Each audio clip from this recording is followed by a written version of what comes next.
Hello, everyone. Welcome back to my channel. Today, I have a really interesting episode. There's been a long-standing mystery about how the pyramids of Giza were built. And I know what you're thinking. No, a new proposal for building the pyramids. Online, there's so much controversial, let's say, conspiracy theories surrounding the building of the pyramids. But today, I want to assure you that this hypothesis is novel and it's actually been published. The paper is called Construction of the Great Pyramid with Pulley-like Systems Using Counterweights on a Sliding Ramp and published in MPJ Heritage Science, a peer-reviewed journal. And today I have the author of that paper on to talk about his new findings, Dr. Simon Scheuring. Hello, Dr. Simon Scheuring. Welcome to the channel. Thank you for having me. I am so excited to talk about this today. Your paper is highly detailed and pulls together multiple lines of evidence to suggest that there may have been a mechanism built within the pyramid that tells us maybe how it was actually built in such a short amount of time. It seems as though we know so much about the history of the pyramid. We know where the blocks came from. We know the builder. We know where the workers lived. But for some reason, the exact mechanisms and techniques to build the pyramids have been lost to time. And this has led to much discussions over the ages. And today, Simon is going to talk with us and walk us through his model for why he thinks he discovered how exactly they built the pyramid. So I want to start us off, Simon. Let's just talk about, first of all, why is it such a mystery how the pyramids were built? Like, why hasn't anyone figured it out? What are the problems? Well, this is a good question. I would say, obviously, there's no reports. The Egyptians have been very, very good in writing down everything from religious faults to taxes to military campaigns, etc. But this seems to be something that has either been just obvious because so many Egyptians must have been working on that so that everybody kind of knew, or it has been partially a secret. But my guess is rather that it was just so well known that everybody, I guess there was such a huge workforce that a large part of the population just has been there and seen it. Maybe it wasn't of such a big interest to write it down. So it may have been just obvious to the Egyptians. That's an interesting way to look at it. Looking through your paper, it mentions that the pyramid must have been built incredibly fast. It must have, you know, an estimate of one block was moved to the pyramid every 1 to 3 minutes for Yeah. for 20 years. And that seems like quite a feat considering no engines, all manpower, maybe some animal power. Mm.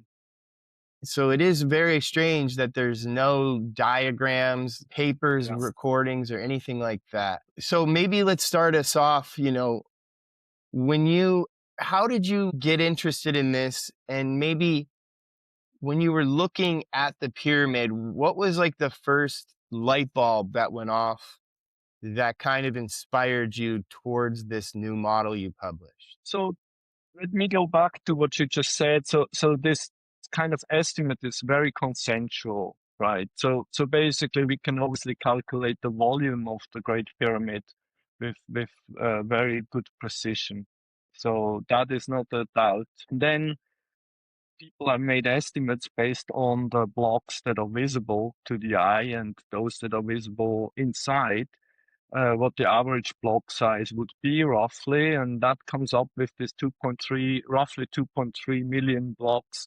Obviously, we know that the pyramid is not everywhere as homogeneous in blocks size as we maybe see it on the surface, or what the surface is today, but maybe more heterogeneous at the inside, especially in certain regions, maybe smaller blocks and secondary fill material has been used. But I guess the Great Pyramid, because it's so stable and compared to other pyramids that have crumbled much more, likely is constructed with large parts with quite homogeneous blocks. So we can make a very easy estimate of the number of blocks that are integrated in the Great Pyramid. And then the duration that you mentioned. So this is a little bit more controversial. Former estimates have given that Khufu reigned for about 23 years. Now the Wadi al-Jarf papyri, I guess they really nail it down that he was reigning 27 years. I think there's little doubt about that. So that gives us obviously the absolute upper limit. Herodotus said 20 years. I guess, there we are just, these are multiplication factors of 0.5 or so if we change that a bit, right? So it's not a big deal. So 20 years seemed like a good estimate. But I agree with, for example, more modern Egyptologists often mentioned, because of these workers' villages that are pretty big, the infrastructure that needed to be built up, all these things, the tools that needed to be built to build the pyramid. All these things need so much of infrastructure and organization to build up and to find the place and to measure everything, etc. So that some Egyptologists come up actually with much shorter periods of times that would be, for the physical construction of the Great Pyramid, would be like between even down to 10 years, has been mentioned. So we are somewhere in this range between 10 and 20 years. I guess that's right. That's just a factor of 2.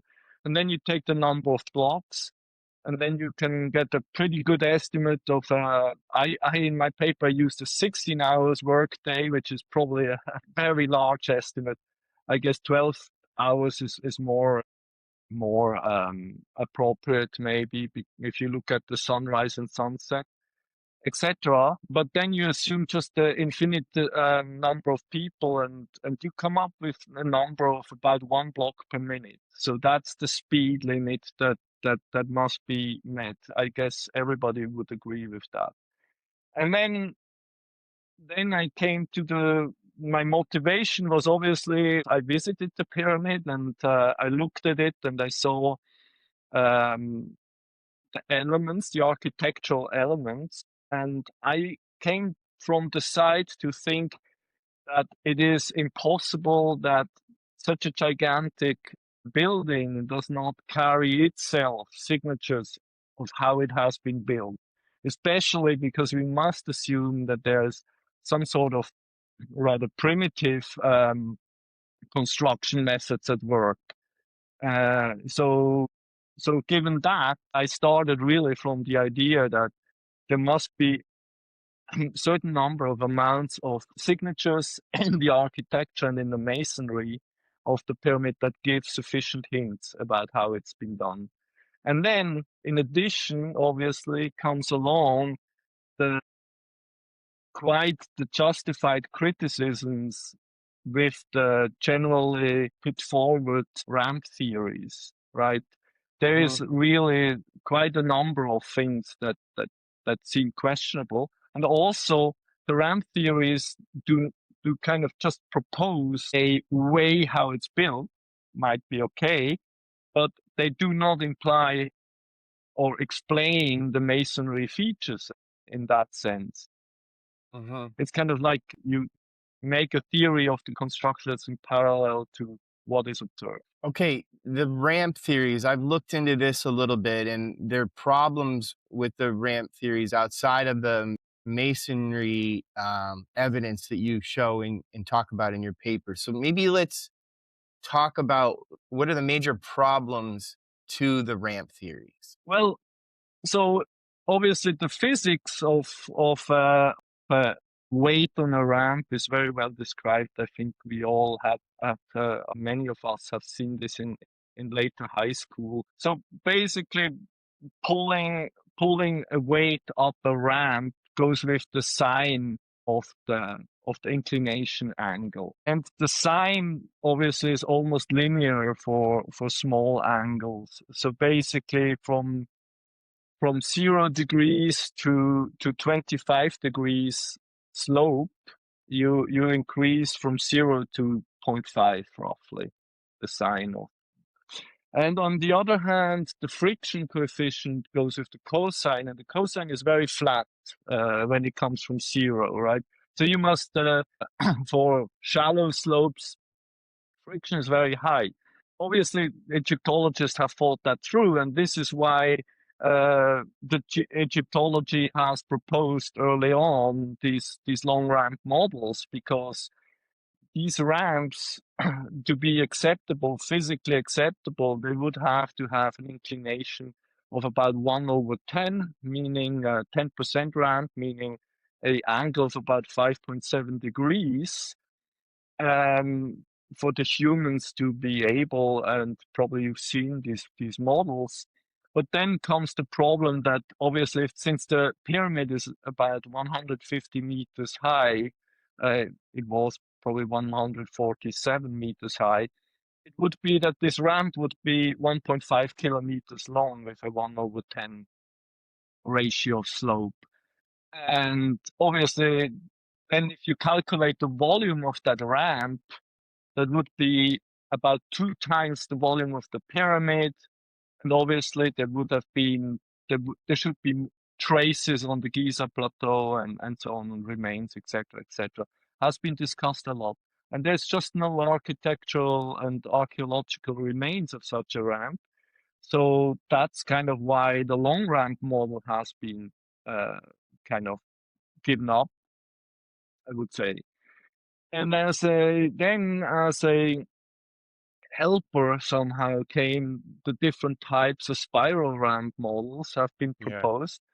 And in these models, you would have the ramp that goes by basically spirals up the pyramid. And now, so as I said, the ramp, then the first, let's say the first stretch would be about 200 meters or a little bit more than 200 meters. But then as you go up, obviously this ramp gets shorter and shorter. And it's just not feasible that there you could bend a 1.5 kilometer ramp around the pyramid, and also to keep the height changes constant roughly on the between the of this spiral ramp must get steeper and steeper as you go higher up. So it starts already from something that's physically much more demanding to something that is maybe even very demanding, I would say.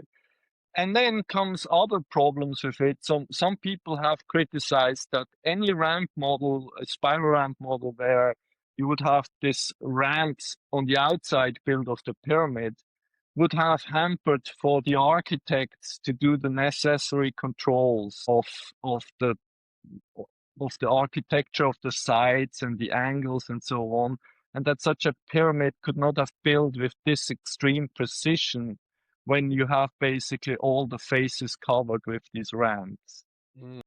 This is one of the things. What I think is more of a problem with these spiral ramp models is that they are single file models. Obviously, all of these spiral ramp models are depicted that there's single work units, one after the other, that go up the spiral ramp. And for everybody who has been in a very tight row of cars, knows that nobody advances faster than the slowest unit. And so basically, one guy gets a heat stroke or slips or so, then everybody stops, right? And then in addition to that comes the problem with the corners. That the corners, by definition, every block must stop and rotate. And by definition, at this point, the blocks are stalled. That means that all blocks behind them are also stalled. And then that block, once it's rotated, can only move out of its position if all the blocks in front have also moved out of their position. Otherwise, it cannot move one forward. That means it can only move out of its position if the corner block has also rotated and moved out of position, etc. So it just seems also from that perspective of the single file model with bottlenecks at every corner, that pace is just not possible to achieve. It's a little bit like if you would be in a row of cars and every car has always a red light because every block at every corner will stall. So it seems just from a kinetic point of view, really almost impossible to match. Now, also, we have to think about the reality. I guess everybody agrees when you think about it, would have that block, and you have probably about 5 to 10 meters of rope length, and then you have maybe 2 rows of worker units in a row, like in a tug of war, pulling like 20 men, and every man needs probably at least a meter of space to act properly. So these work units from block to the top tip, they are estimated to be 25 meters. I think it's very consensual. So in the end, you have actually a very limited number of work units on such a spiral ramp. Like, imagine you go like, you would have the pyramid like to a certain mid height, and you have like 600 meter of spiral ramp around such a pyramid. You would have less than 30 work units on such a ramp. It's a very limited amount with all these bottlenecks, etc. And then comes another problem is that in order to pull the block into the corner position, the workers would have to go beyond that. And there's actually an interesting observation if you look at the floor plan of the Serapeum in Saqqara. If you look each time where the workers had to pull this gigantic sarcophagi through the corridors, then they would pull deeper into the rock. So the path is a little bit prolonged so that they can do right angles. Here on the pyramid, basically the people would kind of fall off of the pyramid because they would have to pull that block into the corner position. And this is another question that's really not addressed. So I think that's the criticism with the spiral ramp. And then there's spiral ramp models that are the so-called integral or integrated internal spiral ramp models. And these idea is then that basically the pyramid had like the stone itself was the traces on which the stones would be hauled up. Again, it's a single file model. Again, the blocks need to be pulled in the corners. I guess it would explain for the visibility of the architect to look at the geometry of the pyramid. But then the problem is that just with the modern day muon scanning results that we've seen, there should be internal traces of such an internal ramp. And the modern muon scanning has revealed this north face corridor, which is a corridor 2 meters wide and about 9 meters deep. And it resolved that with astonishing precision. I mean, this is amazing what these physicists did. And so if you have an almost kilometer long spiral that was literally a void in that pyramid, I guess there would be signals, should have been signals detected from that. So I think this is there's more criticisms, but these are the major faults that we have to apply that really put into question all the ramp models. Okay. That makes sense. And I do have a little bit of familiarity with those three. I can see how each one has their downsides. And especially, I didn't think about the corner pieces being put in. I mean, I guess they would The be workers pushed. are Go ahead. ahead. Yeah, they're ahead. I think there is no way you can push that block. And that would be, I guess, excessively slow. Hmm. And like I wedging it with guess, sticks. Yeah. yeah, that could be two guys maybe that wedge your sticks behind it, but I guess the model is really that these blocks are so heavy, you need like 20 to 40 people pulling ahead of that block, of these blocks. And as you were talking, just an idea came into my mind. I mean, why didn't, I guess you don't have the answer to this, but it seems like why wouldn't they just use smaller blocks and then just use more of them? Because it would be easy to move individually. Well, I guess I guess the first, the step pyramid of Giza being built with substantially smaller blocks, then I would say also Snefru's pyramids, likely smaller blocks, certainly than at least the lower parts of the Great Pyramid. But my opinion is that that they had the technology that I put forward to do that. And obviously, there's a tremendous gain in building capacity and in stability. They thought they built for the eternity, and by the way, I think they do. They did right. It's amazing this idea that this pyramid stands for 4,600 years, and I guess it will survive many of our modern constructions.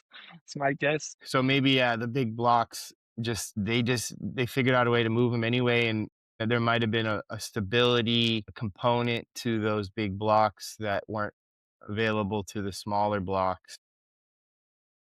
I guess we will come back to that later, talking about the block size and the distribution of the heaviest blocks and the larger courses when we talk about the surface of the pyramid. Let's get into that. Let's start with your hypothesis you put in the paper. So I think a good place to start would be to describe the interior components that you use within your model, like the grand gallery, the ascending passage.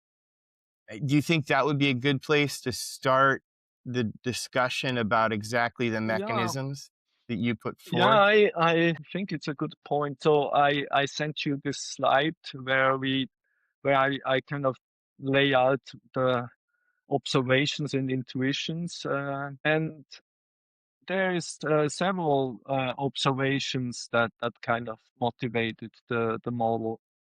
I guess one of the first things is that I allowed myself to find it not very beautiful. When you watch certain YouTube videos, you have these people who talk about godly or sacred geometries or so on. And actually, some of the very early pyramid explorers have been also looking for some sort of sacred dimensions and stuff like that. But I thought that actually the arrangement of the queen's, what we call the queen's chamber, the antechamber, the king's chamber, that this arrangement is kind of odd. I would say it's a kind of an odd arrangement. So I think it contains signatures of how it was built. And so basically, to give a little background, right? So the queen's chamber is in the center of the north-south axis, but it is the whole axis of the ascending passage and the grand gallery are about 7.5 meters east from the center of the east-west axis. So it's kind of already a bit odd, that part. And then the king's chamber, which we would think is kind of the heart of the whole project. That is really significantly on the south side of the pyramid. It is also obviously a little bit to the east. It's in the same axis, at least the axis is in the same axis, and then it extends to the west. Then you have the antechamber that is very important in my model. That is kind of in between these two major, at least in terms of in vertical axis, in between these major architectural elements. And then talking about the Grand Gallery and the ascending passage is obviously the main observations is number one, that all these passages are built of inclined stones. This is something that is so commonly known that we are not questioning that anymore, or we are not looking for explanations anymore. But let's say if it would just be passages where people will be walking up into the pyramid, or then why build these of inclined stones? Pyramid typically is conceived to be built of flat stones to distribute the forces correctly. So that's one of the things. And then the whole architecture is in this one sliver, right? This is a 7 meter, it's a maybe 11-meter thick sliver. Obviously, that now I give the dimension of the King's Chamber, but the rest is even much narrower. It's basically one thin sliver. If you look from top onto the pyramid, if you would look into Figure 1 of the paper. So this is, if you would build the pyramid just layer by layer, bottom to top, you could do whatever you want, right? You make like a cake, you build the first layer, you have these passages that come up, and you could make right angles, or you could guide them wherever you want. It's just, there is just, everything is in this one sliver. And as I said, the main architectural elements are, again, they are kind of oddly distributed with regard to each other and with regard to the pyramid general architecture. And so, and this obviously, conversely, doesn't make much sense if you just build a pyramid layer by layer, bottom to top. And so, and then coming back to the passages, obviously they have this interesting slope, a slope of 2/1. They are all have the same width, the same inclination. They are in a continuation with each other, and they have a lot of other interesting masonry features that will come to that. And also, it has been proposed before for the Grand Gallery in another architectural context that it might have been used as a sliding ramp for counterweights. And so that, and these people have also proposed that there are signatures on the stones in the Grand Gallery that would be signatures of such a use. Altogether, this idea of this odd placement, the odd arrangement of the major architectural elements, the continuity of the sliding ramp of the passages, etc., and also the numerous masonry features that we certainly can discuss later. This just spurred my attention that these are exactly these important elements to consider when we talk about signatures to be found inside the pyramid that give us a hint about how it has been constructed. Okay, so after looking at that, the interior, the next thing you mention or you get into is this idea of a pulley-like system. So the pulley-like system would have been in this thing you're calling, I don't know if it's all everyone calls it, but it's called the antechamber in your paper. Can we explain this a little bit more? One thing I was immediately maybe surprised by was I was picturing that you're sliding the block to build up the Grand Gallery, but instead you're proposing that that was a counterweight that actually pulled blocks vertically up from the ground. And I thought that was pretty novel. So let's get into the physics of this pulley-like system. Why do you think it's in the antechamber? And how can the pulley actually help us with generating the forces necessary to pull up a block? Yes, so I anticipate obviously that this reassignment of the antechamber as a pulley-like system, that's really probably the most difficult part for the people to accept. But I think I can argue it pretty well. So I have enumerated more than 10 arguments, some stronger, some less strong, in favor of such a reassignment. And I made a toy model that shows the mechanism. So the idea is that the following is, we all know modern pulleys, right? How they work. It's basically a method of force amplification. And in modern pulley systems, you have wheels. And I'm not postulating that the Egyptians have developed a pulley-like system with wheels. So in the antechamber, that's why I call it a pulley-like system. In the antechamber, you have these three half round indentations in the west wall that has been interpreted by everybody as being the support for three wood logs. Okay. And this is absolutely consensual. And these three wood logs, they would, in the interpretation that the antechamber formed a portcullis system, would have been there to support these portcullis slabs. So now I am there's several things to say. Number one, so basically, if you fold over these wood logs, the ropes, and maybe this would be a good moment where we can discuss that toy model that I built.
So in that toy model, first I am showing just a simple connection where the ropes just go over one log.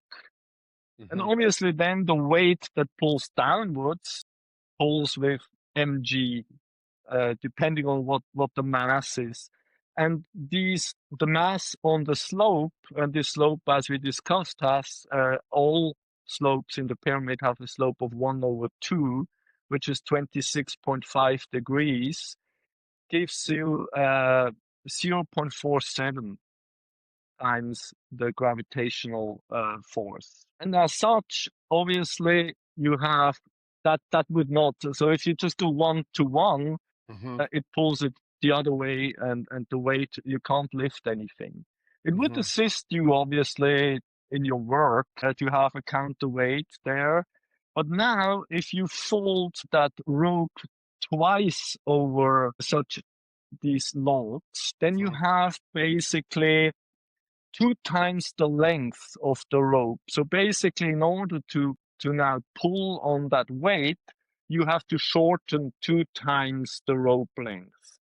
And this is basically a mechanical advantage. I think everybody who uses a bike, or as children, when we use the bike, knows intuitively how that works. If you have a small wheel in the front and you have to go a lot, you pull a lot, but the force that you need is low. And on the other hand, if you have a bigger wheel in the front, right, you have to pull little to advance far, but the force is high.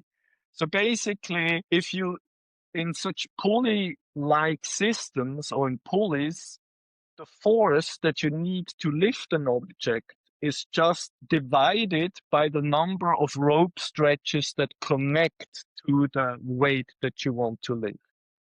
So that's what I call then the pulley-like system in gear 2, where you have basically just a rope that is folded once between two of these wood logs, and I could make a little toy model and clearly show that you have a force amplification directly provided by such a system. So obviously this was clear from the beginning, but I made the toy model because I wanted to see it again and because I think it's very illustrative. And then obviously it goes on for the construction of the King's Chamber. There is this very gigantic blocks up to 60 tons in weight. And then I proposed that they folded the ropes maybe twice over these things, making 4 connections, and had an even greater mechanical advantage, a higher gear. And again, my toy model very nicely illustrates that there you can make this very simple force amplification with 3 fixed wooden logs, just ropes that are going over it, and that is enough. So then when I thought this through, obviously there has been a series of other indications that I have exploited in this assessment, and I make a lot of points about it. I think the strongest point is that we need to discuss first, because obviously this implies that at some point that vertical axis where the antechamber is was a shaft. That was an open shaft. And that's probably difficult to accept. However, there is the strongest part is that everybody knows that these 4 floor slabs in the antechamber are inlays. So these floor slabs are inlaid. And so we don't know what's underneath, but we know even from physical measurements that from microgravimetry that the lowest microgravimetry values that unfortunately have only been done in the King's Chamber are in the northeast corner of the King's Chamber. So that would, as a low resolution technique, probably probe part of such a heterogeneous, later filled shaft. Then there is the other thing is that the antechamber as a portcullis system is kind of redundant because you have the portcullis, the plug blocks in the ascending passage, and they are still unbroken for 4,600 years. One of the things that initially spurred my attention also is reading the book of Flinders Petrie. He describes the antechamber, and I guess the citation is in my paper. He says something like, the antechamber is measuring it, and I report about it as a sign of how bad the pyramid workers could work. The masonry is astonishingly rough and crude, and basically not worth of an architectural element. So this is in the citations of my supplementary material, all these statements from the foundational pyramid investigators. And so he seemed to have somehow implied this was astonishingly crude, and my opinion is because it's a tool. It's not a architectural element. And then comes another very strong argument about it, and that's these rope guidance grooves that we see in the south wall of the antechamber. Obviously, these rope guidance grooves are interpreted in the setting of a portcullis system, as I interpret them, to basically guide the ropes correctly, to give stability of these ropes in the setting of a portcullis system to hold these portcullises in some sort of stable situation. However, these rope guidance grooves, they go far beyond above where the woodlocks are. They go more than about a meter above the woodlocks. And there would never been a rope in such a portcullis system. Then you could make the argument, well, maybe it's just the same block and they carved that out. But then there is a little limestone continuation of that south wall that is really far above the woodlocks, and that has also been carved out to have these rope guidance grooves. And that just doesn't make a sense, but it makes perfect sense in the context of this antechamber, this whole axis to have been served as a shaft, and then obviously for the construction of the upper parts of the King's Chamber from a pulley-like system higher up, notably of what we further will discuss. as likely being a pulley-like system from what is called Scan Pyramid's Great Void. And then there's other aspects in the antechamber, and that's this so-called the granite leaf. So the granite leaf is a structure that was entirely unexplained in the context of a portcullis system, and it makes obviously a lot of sense. It's basically to fix the ropes, to block the ropes when the counterweights had to be reset in the grand gallery, etc. So I think I point this out. This is basically figure 2 in my paper, and it also shows nicely how the first woodlog gives this beautiful access into the grand gallery at a constant angle of the grand gallery to slide counterweights down. Everything is just in a really perfect match. And as I said, there's a bunch of other lesser important evidence that I enumerate in the paper. Okay. And now comes another beautiful thing, is that this slope of 1/2, obviously, I said before, to get this mechanical advantage of having the force divided by 2, because you have this 2 connection of the pulley-like system in gear 2. Now the hypotenuse of this ramp is a little bit more than 2. Obviously, I don't think that the ancient Egyptians, I'm not pretending that the ancient Egyptians knew Pythagoras, but they clearly knew that slope is a little bit more than 2, because this distance is 2 over 1 in height. So that's more than height. And so you get immediately the right ratio of rope to pull to force amplification in the pulley-like system. Get it up to that level. Yeah. Now, this pulley-like system, if we go to figure 3 in your paper, it was assembled and then used to pull up the blocks. And then as it got to the height of the pulley, eventually they would then move the pulley up higher, the pulley system higher, have the same kind of incline down. And I think this is kind of shown in your figure 4 and 5. Yes. So Yes, it that's actually kind of, the way they move the blocks would move up with the pyramid as it was growing. exactly, yes. So number 1, so this figure number 3, where I illustrate the assembly of the pulley-like system. Obviously, I have then used to explain my thought by using the antechamber kind of pulley-like system as an illustration. I do not think that all pulley-like systems in the pyramid have been made of this granite, like the antechamber. And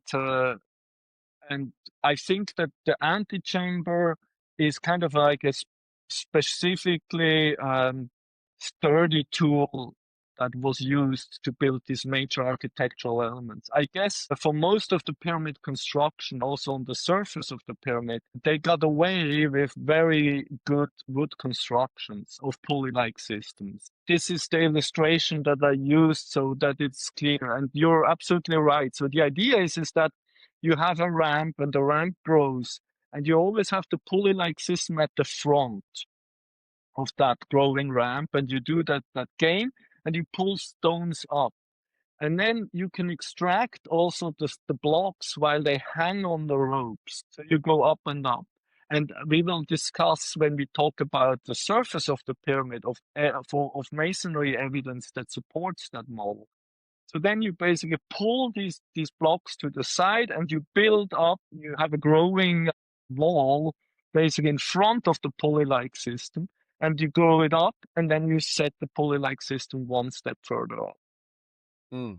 As I said, there's masonry evidence in the core of the pyramid that support this, and there is signatures of the courses on the surface of the pyramid that support this. So let's talk about those. What are the masonry evidence for this? So if we go to figure 6 in my paper, so the first thing that is really interesting is in the ascending passage. As I mentioned in the beginning, the floor of the ascending passage is basically inclined stones blocks.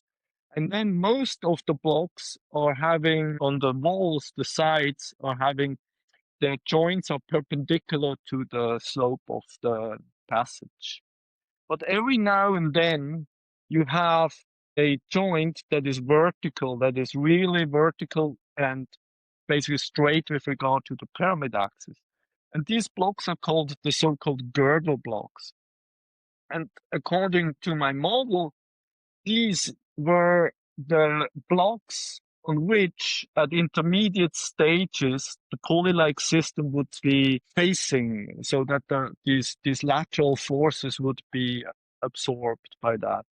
See, also interesting to see that at the very bottom of the ascending passage, probably at the earliest stages of that construction, there's basically only vertical joints, and then I think they evolved their technique as they built it up and learned how to do things better and faster. But obviously, in the ascending passage, you have these girdle blocks that are matches, and then in the Grand Gallery, you don't have girdle blocks, meaning these vertical things, but you have these very interesting, these vertical grooves in the side walls. And according to my model, these vertical grooves basically replaced that feature. And now we come to one of the likely strongest evidences in the masonry of the core in support of the model, and that's shown in figure 6E of the paper. And that is the following. So basically, underneath the Grand Gallery, you have this horizontal passage that goes to the Queen's Chamber. And it has been described for a long time that this masonry in the horizontal passage is very weird, because it's totally symmetrical on both sides and it has cross-shaped joints, meaning that the blocks of the walls are vertically and horizontally in line with each other. And so that's already very weird, because usually if you build a wall, you would stagger the upper layer by half the width of the block. But basically, since they pulled, according to my model, these blocks up in front of the growing Grand Gallery, basically they had this neat line of blocks. And the horizontal passage is the only place where we are able to naturally inspect the masonry underneath one of these sliding ramps. And we find this very strange masonry. And now comes something that is even more astonishing, is that there is a lateral relationship and vertical relationship between these blocks in the horizontal passage and these vertical grooves in the Grand Gallery. So this is really the strongest, I guess, one of the strongest arguments for the model, is that you have masonry features in the Grand Gallery 10 meters above the horizontal passage that have a lateral and vertical match with each other. If you build this pyramid just layer by layer, bottom to top, is literally no reason why you would have some sort of a periodicity in the horizontal passage that matches with any feature 5-10 meters above in the Grand Gallery. So the idea is basically that as the Grand Gallery grew, they would pull up these stones with the pulley-like system and extract them left, right, and basically build these sides of which the whole ramp stands, and the horizontal corridor to the Queen's Chamber. That's the logics of a signature of that building process. Then comes in addition that in front of the Queen's Chamber, we have this kind of strange area that is basically half a meter lower than the horizontal passage. That is also supposed, people think that there should have been a granite layer like in the King's Chamber inlaid in the Queen's Chamber and there. Already the earlier explorers like Weiss and then later by microgravimetry have investigated the densities in the horizontal passage. And Weiss was not a very careful archaeologist. He used sometimes explosives and so on. He has a note, and I also give obviously the reference and the text in my supplementary material. He says, I've been alerted this morning by some of my workers that they found a cavity underneath the horizontal passage to the Queen's Chamber, but it was erroneous. It was just the floor is filled with sand and rubble. So, and as I said, microgravimetry also reports in their low density material.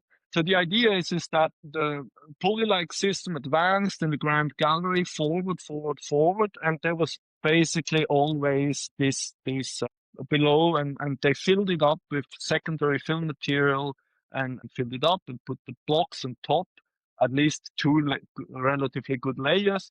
And the walls are very weird with this strange masonry supporting this. But it is really this vertical and horizontal match between the vertical grooves in the Grand Gallery and the horizontal masonry in the horizontal passage that's the most astonishing. That's shown again in figure 6E, right? Yes. Yeah, that is pretty remarkable that they would have offset it, you'd think, if they just built it layer by layer. They could be anyhow.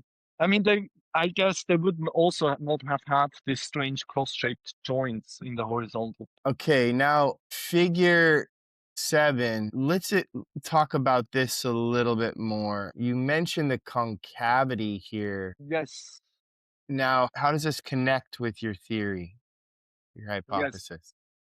So obviously, since I built my paper around this assessment of the antechamber, sometimes people who wrote little blurbs about the paper have kind of focused a little bit too much about that the pyramid was built from the interior or that the antechamber was such a place where it's done. That's not what I want to say. I think the large part of the pyramid is actually built from the periphery. Obviously, it's the less interesting part because it's not having the major architectural element. But so there's three observations that we make on the pyramid surface that is without the casing. And that's the following. Number one, and that's figure 7C. And I think that's one of the most important parts. What I call Petrie's course heights. So basically, it's from Petrie's analysis who measured the courses as a function of height on the pyramid surface. What do you mean by coarse? Sorry, coarse? The thickness courses, you could call it layers, stone layers, or he called it courses. Okay, so the thickness of the layers, it goes from thicker at the bottom, thin, and it almost Yes, fluctuates, maybe yes, systematically as you go up. exactly. So when you read just a normal, let's say a superficial description of the pyramid, then you will read the blocks were thicker at the bottom and thinner on the top. And this is in general correct, but the system is much more complex, as you can see. And so, for example, that data point at about 75 meters high, that's about, it's mentioned in the papers, I think it's the layer number 98. The 98th layer from the bottom is, I think, the 10th thickest of the pyramid at about 75. And if you neglect some of the lower, very low layers at the very bottom, where maybe even the corrugation of the Giza plateau has still contributed some help to the construction, then it's like the fourth thickest layer or so is at 75 meters high. So this idea that the ramp models also kind of like postulate like, oh, they used thinner and thinner blocks to bring, because they had to shuffle them up with steeper and steeper ramps higher up and so on. This is not entirely true. There are very thick layers at substantial height. Mm. And now, but what is more important about this graph is not the distribution necessarily of it, according to my model, but is the signatures of the thickness of these layers. As you can see, they have this decays. It's like a decay of thickness in every section. I think these patterns, they scream physics. They scream, here is a physical process at work. And that's how it was built. And the idea is that, as I said, is that they had this pulley-like system, like illustrated in figure in panel D or in panel A. So the blocks were hanging on these ropes, and then you would laterally extract it. And you can yourself do this experiment at home. You can extract a very heavy load that hangs on a very long rope very easily to the side. But now, as that rope gets shorter and shorter, it gets more and more tough to pull these blocks to the side. And my model is that these decays of thickness, as illustrated in figure C, that's the signature of the physics of how the blocks were lifted and then laterally extracted to build the layers. Mm. And I Very think this is a interesting. very strong support. And then you mentioned now the concavity. So the concavity is being measured also by laser imaging, etc., and various techniques. And there's even higher resolution techniques, but I give a good reference in my paper there.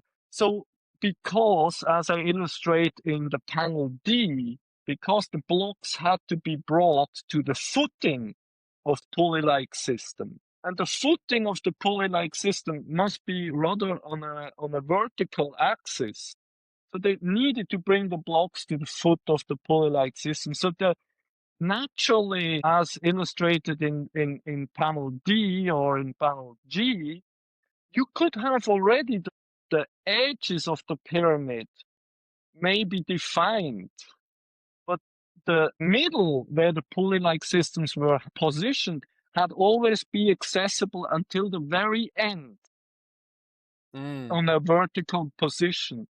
So these sections where the pulley-like systems are working, they had to be concave so that the blocks could be brought to the footing of the ropes. Okay? And this, my opinion, it is, since then, basically they had to maintain this until the very end, as I tried to illustrate in my drawing in panel G, to keep the system running as long as possible. So they were basically in every section, they were building from the corners to the center. They never precisely matched that straightness. However, when you look in panel E at the high resolution analysis of the concavities, you see that certain layers are straight. And obviously, the idea is that these are the straight layers where the pulley-like system stood. And then basically it was never perfectly matched. Now, obviously, it's pretty sure that the architects were able to correct for these mishaps with the casing blocks. And I'm pretty sure that when the pyramid was finished, it was perfect. It's just that now that the casing blocks are removed, we are seeing these signatures of the construction. And then comes the third point, and that's what is called the central furrow. The central furrow is this straight line that goes down the central axis. So what of the figure is side. this? This is in panel F. Of figure This is figure 7, I guess. figure Yes, figure 7 still? 7. Okay. Yes. So obviously, most people, you find astonishing images on the internet that illustrate that central furrow. Some people have even said that somehow the pyramid it doesn't have 4 faces, but has 8 faces, because each face has this central furrow. And some of these images are a little bit contrast enhanced that you can find. Anyway, it is a fact that these images you can go on Google Earth and go through the timeline, and depending on if the image is taken from the satellite at a time where the sun stands in a good angle, you can see it yourself on Google Earth. So this is also an image from Google Earth. So basically, there is this furrow, central furrow, that's like a scar in the pyramid faces. And obviously, according to my theory, this is directly explained. This is the axis where the pulley-like systems stood, and they were kept open until the very, very end, because basically you could complete the pyramid, but you had to keep this scar open. And then they would finish from top to bottom, right? You would retire the topmost pulley-like system, as I tried to indicate in panel G, and then downwards. Hmm. And now I come to the next thing that is very astonishing, and obviously I'm saying that, you're not obliged to believe that, but when I started to think about this pyramid mall, I didn't know about the North Face corridor. And that North Face corridor is in panel D. I think it has been measured in its popular Nature.com paper, maybe 2023, and then that's the one that was been imaged in 2025, if I remember correctly.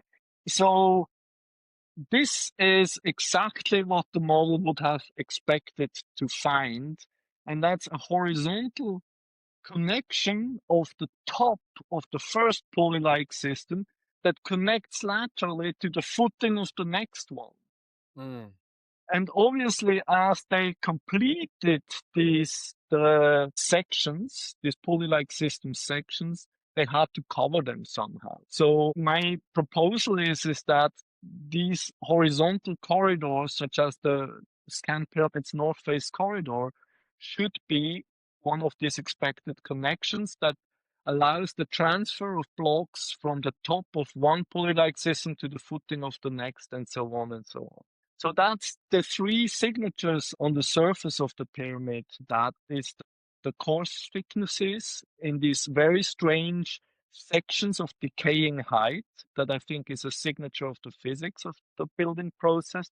And then the concavity and the central furrow, which I propose are direct signatures of the location and the morphology in some ways of how the pulley-like systems have been stacked on the surface of the pyramid. Hmm. That is wild. That's very interesting. And as I'm looking at panel G, you have step one, but you already have the top put on, the very tippy top.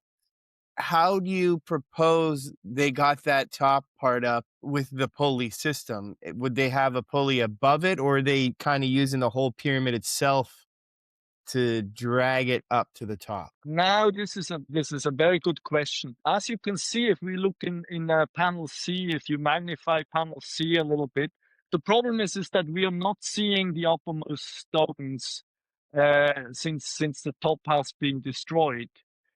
But if you look into panel C, you see that there is a kind of a flattening out of the thicknesses of the blocks. And to be entirely honest, the best answer I have for the very, very top of the pyramid is that they used some sort of a brute force approach.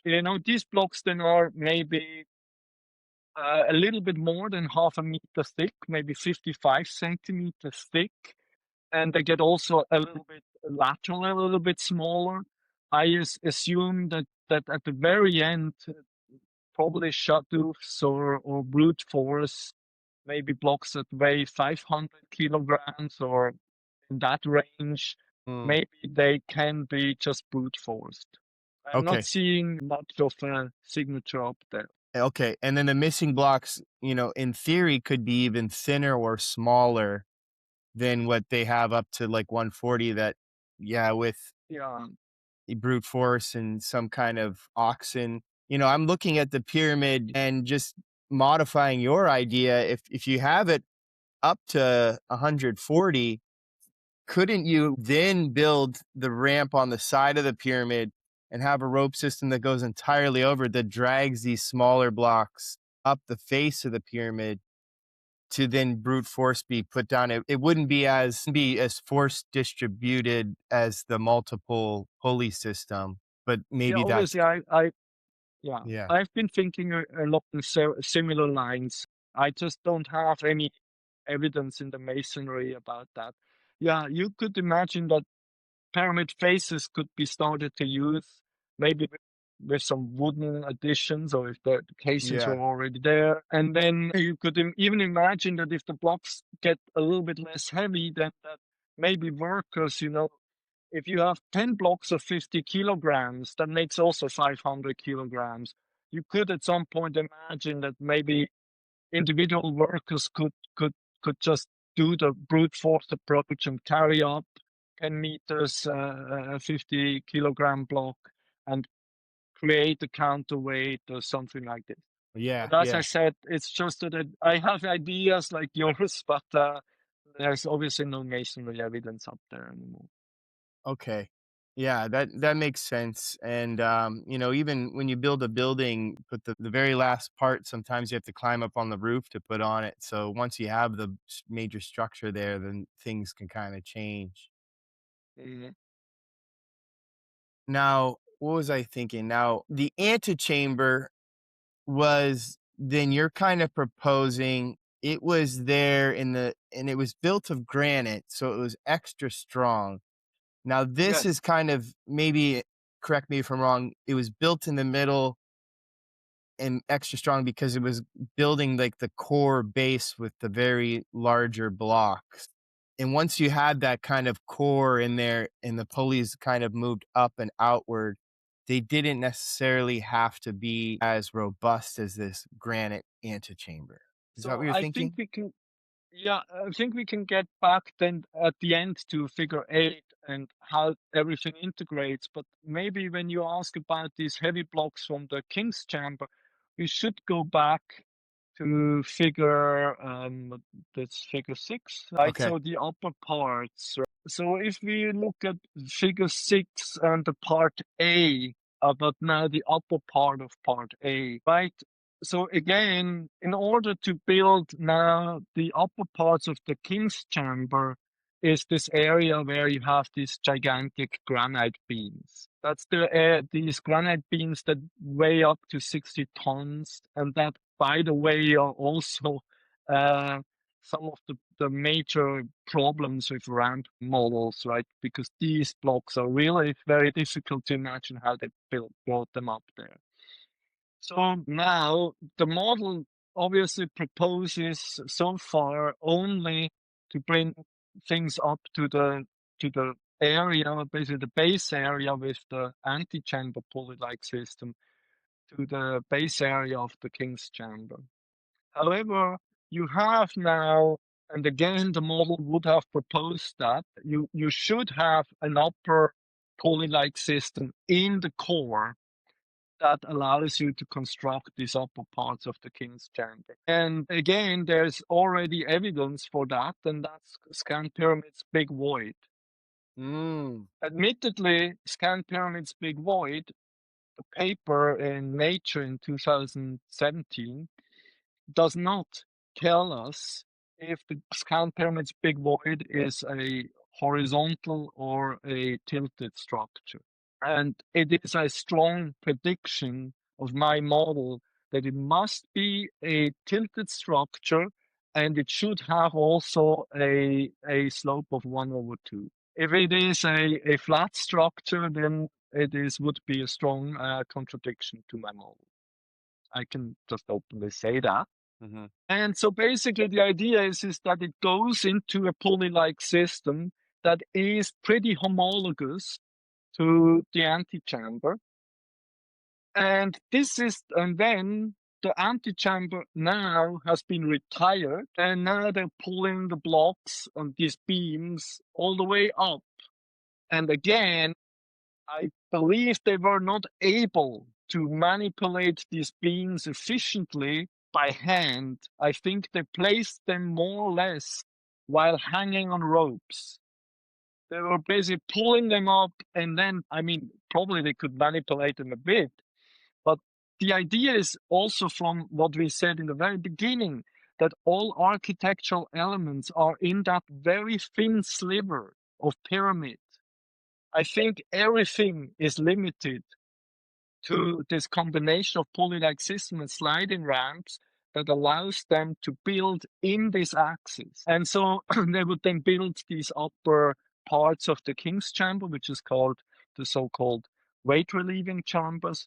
And there should be an upper pulley-like system that is fueled by scan pyramid's big void, exactly like the lower parts have been constructed by the Grand Gallery and the Antechamber. And this now is exactly the reason why these rope guidance grooves in the Antechamber go all the way up, go Mm, to the roof of the antechamber far above where the woodlocks should be, because there was a pulley-like system 30 meters higher up, and there were nice rope guidance grooves that allowed them to control in a more or less controlled way to pull these blocks through this shaft. And as I said, obviously the scan pyramid's big void is discovered as a void. I'm very much eager to look forward. As I said, my prediction is it's a void of with a inclination of a slope 1/2. mhm. That's a great, prediction, and that's a testable hypothesis that I if they think get it better will be data, it can confirm or I guess support or disproof. not support your idea. And man, I would be excited to see if that when that comes out. Yeah.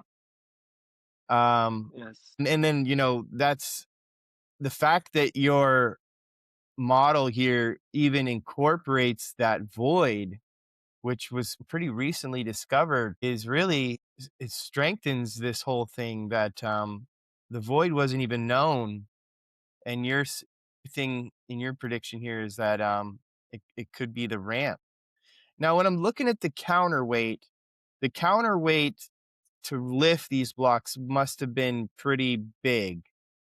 Now, would they have used like a heavier stone, like a granite, you think, or and then how would they easily reset the stone when they had to pull up a new load? Yeah. So this is a very good question. Obviously, is one. So there is nothing easy about this. No, Yeah, that yeah. that obviously needed a lot of work. So obviously, the counterweights had to be reset. And the idea is maybe we can have a look, maybe that the slide that I sent you were about the integration of the pulley-like system and the sliding ramp. So answers here kind of postulate is that when you have the pulley-like system in gear 2, then the weight is 0.5, and the counterweight on a slope with 26.6 degrees angle generates 0.47 or 0.45. So it is a very good match.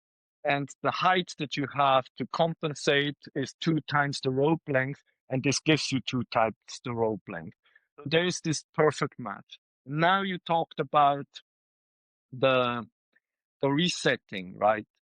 So obviously they had to work to reset the system. Now all I can say is first compare it to a ramp. So let's say they wanted to lift the weight 40 meters, which is roughly the height of the King's Chamber, right? So then they had 2 ropes, so that makes 80 meters. So they would have to put counterweights down the sliding ramp by 80 meters, right? Okay. So now, if you think about the same process with a ramp, if that ramp has a 1/10 slope, you have to hole up the stone 400 meters. The length is 400 meters get it up to 40 meters. So in that model that I propose, they have to pull it up 80 meters, but on a steeper ramp, obviously. So now, in the case of that controlled system, they have a wooden sledge that they shuffle down the grand gallery or the ascending passage above. And as has been reported by Petrie, by the Edgar brothers, etc., the floor of these passages is extra smooth and extra hard. Mm-hmm. Mm-hmm. Even one of the investigators said maybe the floor has been hardened from friction. The person says maybe by friction of feet, which is obviously not very reasonable to assume. And this is also in my supplementary material. So now the idea is that you could even imagine that the surface can be oiled or lubricated. So they Yeah. can pull up a wooden sledge on a super smooth stone ramp, possibly lubricated, and minimize the friction coefficients, right? And still, this is a very tough part of the job. You don't get physics for free. You have to reset the counterweights. But that's in the best energy efficient way done like that. Sometimes actually people propose that on the ramp models, some people propose that they would lubricate the ramp. But that's, in my view, nonsensical because the workers had to work to walk on it. They had to pull on that very same ramp. So you cannot just, and repeatedly they had like 2 million blocks to hold up the same ramp. So you cannot just throw oil or so on that ramp and think that your workers can still work on it. Here, in the contrast, you have this beautiful ramp in the Grand Gallery that is smooth and can be lubricated. You can even imagine that maybe the workers were sitting on these benches on both sides of the Grand Gallery, maybe like rowers or so that were pulling then the counterweights up again to reset. It's Mm-hmm. still a lot of work, and there's no way you get around the physics. If you lift something, something goes downwards, you have to get lift. But obviously, the weight that's lifted has the friction of the ropes on the wood logs. But otherwise, the weight goes through the air and is basically friction free. Mm-hmm. So all the work is then basically in resetting the counterweight. But that's a highly controlled and potentially optimized system. And I can imagine maybe they had two counterweights that they're resetting one, and then they would attach the pulley to that one, pull it up, and then when they're doing that, pulling up, they're resetting another counterweight so that they're constantly having two counterweights. They're always be able to reset to a new one. What about having logs underneath the counterweight, especially when you pull it back up to help maybe roll it up? Yeah. And then, I mean, it would even make sense to have it roll back down on the same logs if you have a nice controlled, slow movement down. Yeah, from what I read from the ancient explorers about the surface of these passages, many of the explorers say we could hardly walk on it. We could hardly. One says I couldn't make a scratch in the ascending passage floor because my screwdriver wasn't hard enough, and so on. My guess is it's more efficient to have that sliding. Sliding. Okay. I'm not sure that they were able to make logs that were that perfectly wheel-like that you wouldn't have some sort of higher friction due to inhomogeneity of roundness or something like this, right? And have you seen the guy? He has some YouTube videos where he puts small rocks underneath big blocks and he's able to rotate them with just one person. Like if you take a big block of concrete and you put just like a Mm. small, almost a ball bearing underneath it, you can then Yeah, if you can wedge it up, get the ball bearing underneath. like so these methods of wiggling up stones, so to build Maybe not of to wiggling. Yeah, maybe not to wiggle, but I'm thinking and the counterweight, could you have roundish stones underneath them, like ball bearings that you're putting underneath? Again, Yeah, it'd be the sliding, the I think the sliding was the solution. still the solution. No sorts of wheels or so. Okay.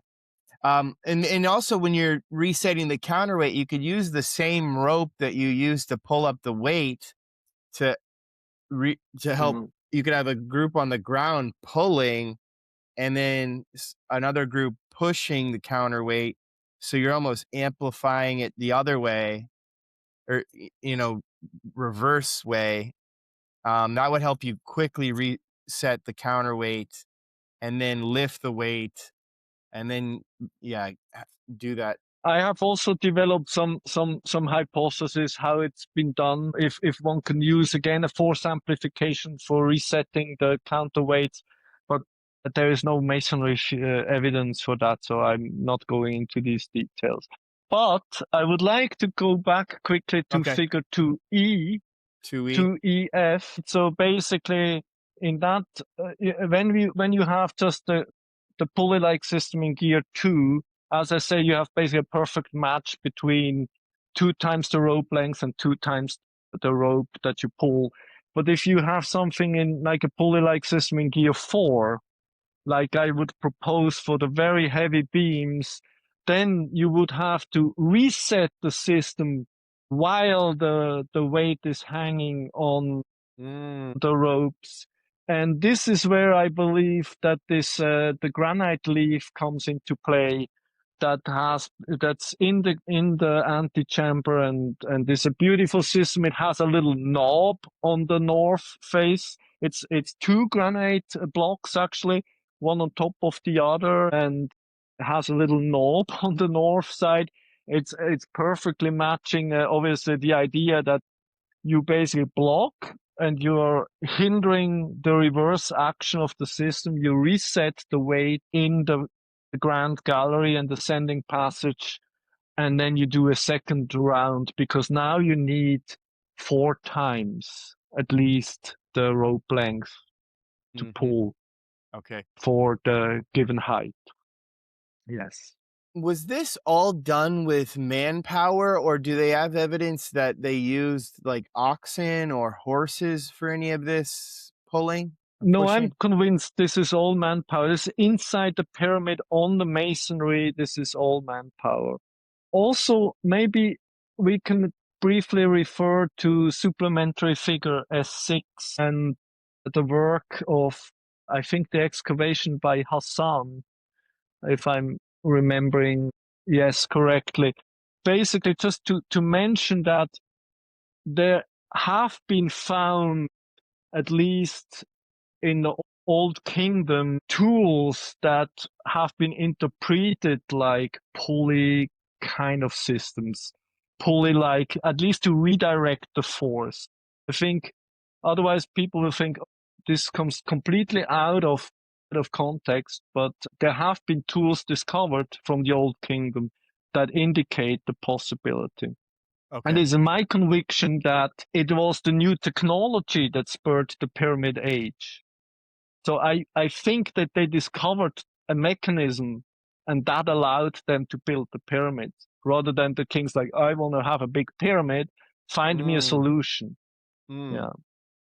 So maybe to wrap up, can we briefly talk about the whole thing, the whole integration? Yeah, let's get into that. So that would be figure 8, right, of the paper, and in the slides that I sent you, you will find this little snippet that is called Hemyunus trial passages. I think it's on the 3rd slide. And it's kind of an interesting thing to know that on the Giza plateau, archaeologists have discovered, built into the rock, this split of 2 passages at a slope 1/2 that mimic that split of the ascending and the descending passage. And I do not want to go into all the details here, but when we now look at figure 8, my model predicts that this split is the point where the pyramid was started to be built. So basically, if we look in figure 8 on the top left, you can see on the top a top view and in the bottom a side view of the pyramid. And you would start building the pyramid on that split. And in blue is illustrated the parts that these peripheral pulley-like systems build, the ones that are on the surface of the pyramid. And then you would have in red, and that might be also narrower if you want, so in the east-west axis, basically the part of masonry that the core pulley-like system built, if this is understandable. And basically, as we go through these steps, let's go from step 0 to step 7, and we just talk about the blue part. It's basically always the same. You grow a sliding ramp up to the periphery, and then you shuffle more material inwards, and you finalize a step. And then you grow a new sliding ramp, and you work inwards from these. So that's why the blue parts of the model always progress as like a zigzag, and then they form basically like a step pyramid, right? And the red part is, as I described, is built by the internal pulley-like system. So it would start with the ascending passage.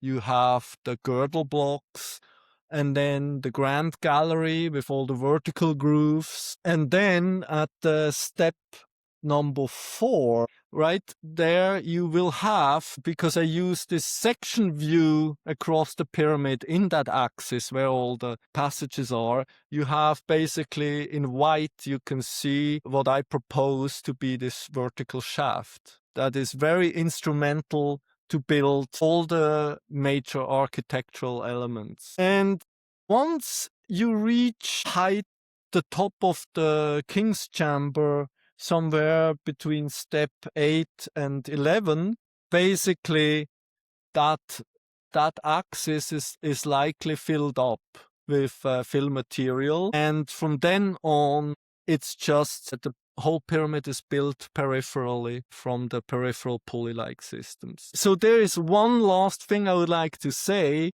is with regard to this step around step 9 or 10. And when we go back to the figure 7C, there is, you have these 2 very thick layers at 70 to 80 meters height that I put this dashed line about. And you can see that the height distance between these is extremely short, right? So obviously each one of these coarse height decay sections would correspond to a pulley system. So that means that the respective sliding ramp would go into the pyramid, and with a slope of 1/2, it would go about 12 meters. So the height difference between these 2 steps is 6 meters or 7. It would be like 12 to 14 meters, the length. And this height at around 70 meters corresponds in figure 8 very well to that transition at step 8, 9, 10, where the core, what I believe the core, comes closest to the mantle. The red comes closest to the blue. And I think that's the region where it matches the region where the top of the King's Chamber is. And that's where the core came relatively close. It's also the region where the air shafts, the so-called air shafts from the Queen's Chamber, have been abandoned, about 15 meters from the surface there. That's another topic. And then at the later stages is basically, as I described in figure 7G, I think, is basically transforming this step-like pyramid into the true pyramid by filling up these steps in each section, which then created this concavity and the central furrow because of the positioning of the pulley-like systems. So this It's clear that you thought this thing through. This is probably one of the clearest explanations I've ever heard for the pyramid being built. And the strength is that so many different aspects that were mysterious before, the concavity, the chamber they discovered above the Grand Passage, all seem to fit within your model. And so that is just absolutely remarkable. Yeah, from my perspective, I think the strongest parts are the continuation of the rope guidance grooves in the antechamber. I think this is, and the floor inlay that is terribly uneven. I think these two things are very strong indications that that was a shaft, and that this shaft continues higher up to where Scan Pyramid's big void is up there. And the other thing is really the strange distribution of course heights. That I think is a very strong signal of the physics of the process. And finally, also equally strong, I would say, is this very interesting match of masonry signatures in the grand gallery and in the horizontal passage, with this very weird masonry in the horizontal passage with a horizontal and vertical match within the masonry. Does not make sense otherwise, that somehow there's a vertical connection in the building process between these structures. I would agree. I don't know how else that would be explained. Well, Simon, do you have anything else you want to add? No, I mean, there's many more thoughts, but I think this is really bringing my model quite to the point so far. I hope I could explain and answer questions. Maybe one that obviously in the supplementary material, I have some tables that try to reproduce some of the physics, makes predictions. I may have a table full of predictions what my model should be found and what should be there. There is a table full that just recapitulates the evidence in the masonry and so on and so on. Yeah, and obviously the little movie with the toy model, I think it is really nice because it clearly shows that with static woodlocks and ropes that are folded over it, you can create a simple force amplification system. It is, by the way, my opinion that the ancient Egyptians, since they have been such great navigators with boats on the Nile, probably they discovered that mechanism of folding ropes for force amplification, maybe to lift sails up or something like this. I think people that use boats, I don't do that. They may have a lot of tricks how to manipulate ropes and I would think they may have discovered it that way. Cool. So for those listening, I'll have in the description below a link to the article, the supplementary material, and anything else that Simon thinks I should link. No, just the article. They should, if people are interested, should read it. And I put a lot of work in there, so I hope you like it. It's clear that you did. If you enjoyed this conversation, please subscribe to the channel, like the video, or leave us a comment below. Simon, thanks again for joining me. Bye.